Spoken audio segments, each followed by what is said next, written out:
This was the final idea that Katzenberg mentioned to Eisner for Disney, but it was rejected, and this was one of the first projects he intended to use for DreamWorks. It was the first film to be produced with the Linux operating system, while most of the backgrounds and monsters are computer generated, with the humans being hand-drawn, of course. The city of Syracuse was intentionally designed to not reflect a specific culture, though they took elements of Venice, Damascus, Greece, Italy, and the Middle East to merge it together.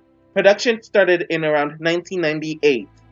The storyline of the film was initially going to focus on the first voyage of Sinbad, and followed by other sequels following closer to the other adventures of Sinbad. But after The Road to El Dorado flopped in the middle of Sinbad's production, they quickly changed the story of the film drastically.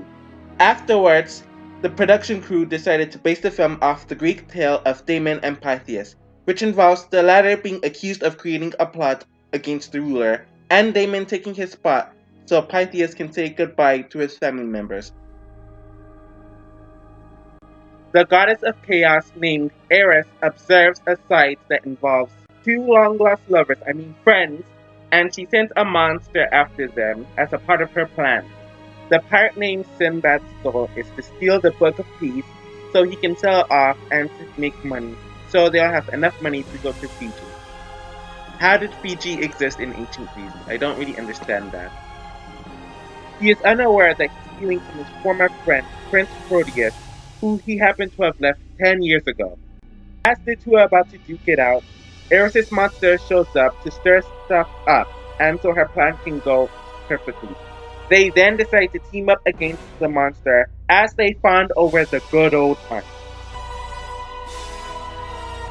Sinbad is taken by someone else who acts like an ex, and Eris pretty much tells him to steal the book, and she'll give him all the treasure in the world.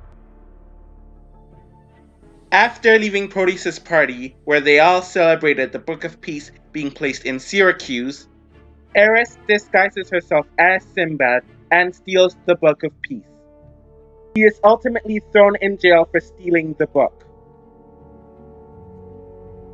The central conflict regarding Sinbad is either choosing freedom and selfishness or love and selflessness.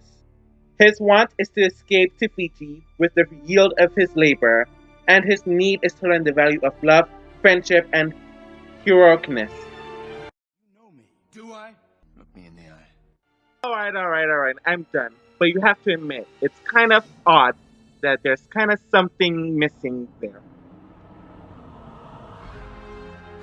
Proteus decides to take his place as a captive, as Sinbad is told by the ambassadors to retrieve the Book of Peace in 10 days, or else his friend will die. Sinbad decides to sail off to Fiji because he knows that the king, who is Proteus' father, will not allow his son to be executed, which ends up becoming true. He is still convinced by two people, one who is Proteus' fiancée of 10 years, Ambassador Marina from Thrace, to go to Tartarus to fetch the book. He only does this after Marina bribes him with jewels, just like how she bribed the entire crew with jewels to let her on the ship. This sequence ends with Marina saving the entire crew from being hypnotized and killed by the sirens that Eris sent after them. Belligerent sexual attraction, arguing. Belligerent sexual attraction, arguing. And more belligerent sexual attraction, even more arguing. This ends when the monster comes after them, with all of them being conscious this time, and they obviously escape from it. Kind of already mentioned the first culmination, but the purpose of this is for the entire team to grow closer with one another. They are trapped in a winter wonderland together after Sinbad goes back to fetch and save her. So proximity and more sexual attraction is shown in the scene as the argument completely stops after this, and the obstacles start to wind down after this. Marina and Sinbad actually start to have a normal conversation. Stuff about the sea, Proteus, all that jazz.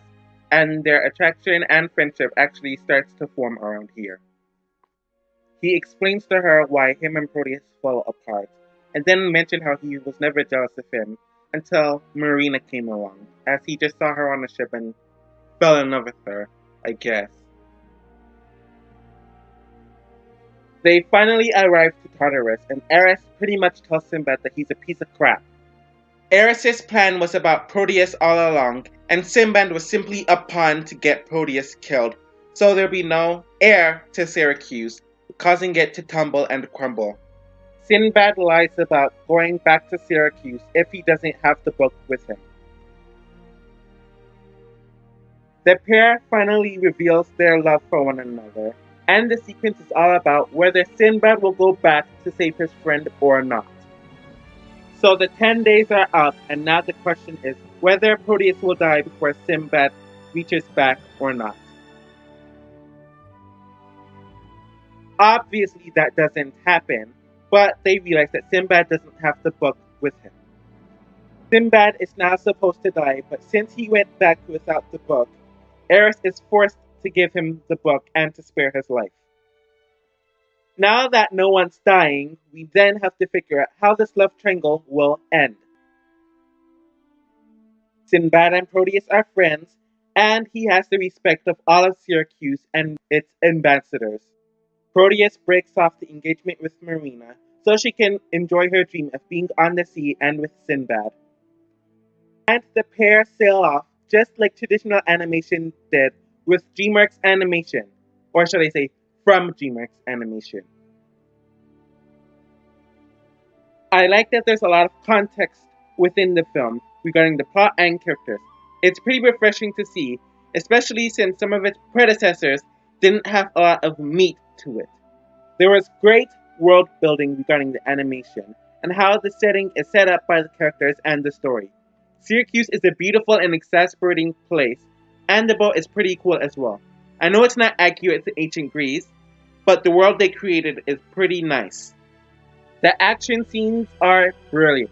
Whether it is the crew fighting monsters, Eris's wonderful animation, the two friends sword fighting one another, or Marina saving everyone, the camera captures it perfectly. The film has a brilliant score all around, and I'm so glad that they didn't insert unneeded songs into the film, like they did with Spirit, Stallion of the Cimarron, and its older brother, The Road to El Dorado. The characters are all pretty likable, which is kind of ironic because I bashed Sinbad to the netherworld a few years back, and there's some great dynamics between most of the characters. But it does come with a cost, which I will get to in the con section. There is some subtext regarding the characters that will never be found in any DreamWorks film after this one. There is a great mix between the fast-paced scenes and the slow moments in the film, so there's a great pacing throughout the entire film. The biggest flaw in this film is that it does not follow the show, don't tell technique. A prime example of this is Sinbad and Proteus' complicated friendship. Sinbad does explain it to Marina, but we never really see it for ourselves. If we had a few flashbacks to see what happened and how Marina ties into it, since the friction happened around a decade ago, it would be easier to develop the conflict and relations in the film and make all three of the characters more complex. You can tell that they're trying to make it complex, and they almost complete their goal, but they always just miss for one reason or another. Another major con in the film is the dialogue. A lot of it is either corny, it makes me laugh at them, or because it tries way too hard to be funny, and it fails. I feel like a lot of this happens because they relied on cliches right when they're about to take a huge risk that would have made the film really stand out, so it kind of ruins the momentum it's building. And lastly, the integration of CGI is another issue. It's not the fact that they did it, it's how they did it. A lot of the textures are really, really poor, and it hasn't aged well at all. You could even compare this to some CGI animation that took place 5 to 6 years before this film even was released. It's a lot more noticeable because despite popular belief, a majority of this film contains CGI animation instead of traditional animation. So if a texture stands out a bit too much, it's glaringly obvious and it's kind of hard to watch and look at. When it was released in mid 2003, it was very bad. It opened in the bottom of the top 10 and dropped so quick to the point that it was out of theaters in less than 3 months, making 20 million domestically and 50 million overseas, barely making 80 million worldwide. Competition included the Legally Blonde, Terminator, Charlie's Angels sequels, and ironically, Pirates of the Caribbean. And regarding animated competition, Finding Nemo, which dominated this film through the dirt in many, many ways, while it was in its 6th, 7th, and 8th week. Huh? You got a problem, buddy? Huh? Huh? Do you?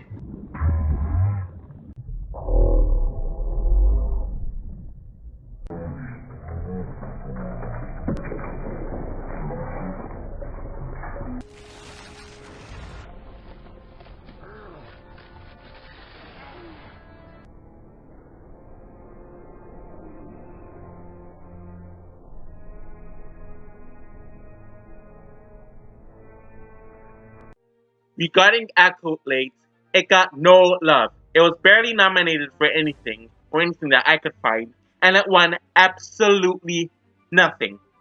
Critically, it received mixed results, and the studio had to make a write-down of over $100 million. 2 years after DreamWorks' highest point, they reached their lowest point, and the stories that they wanted to tell when they were created ended up failing. They knew a lot of the warning signs were there, especially when Treasure Planet flopped the fall earlier. Changes in the film were made right after its older brother, The Road to El Dorado, flopped in the box office, resulting in the sequels for Sinbad being cancelled completely. And they did make choices like hiring more celebrities and to increase the humor to rectify it, but as we know, it didn't work out for it. I partially feel like this film receives a bad taste in a lot of people's mouth because it is one of the major films that contributed to the demise of traditional animation in the Western market, and is a part of the reason why DreamWorks will never, ever tell a story that is similar to this or its predecessors ever again. This could have and should have been one of DreamWorks' best movies, and it is a film that Katzenberg wanted to be made since he was at Disney, but it just fell short. I appreciate its efforts, but ultimately gets too convoluted for its own doing.